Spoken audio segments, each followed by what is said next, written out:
అందుకే పుట్టినింటి వారు హక్కుని విడిచిపెట్టి ఇవ్వాల. ఆమె పుట్టినింటికి కూడా చెంది ఉంటుంది.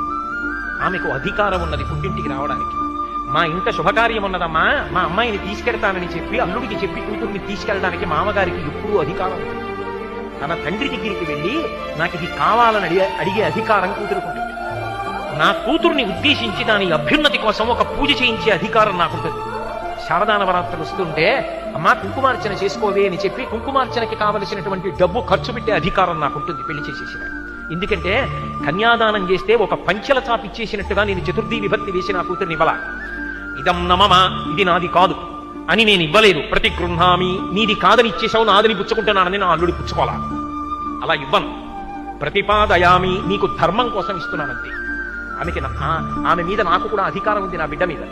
అందుకే ఆమె ఉద్ధరణ కొరకు నేను పూజ చెయ్యొచ్చు.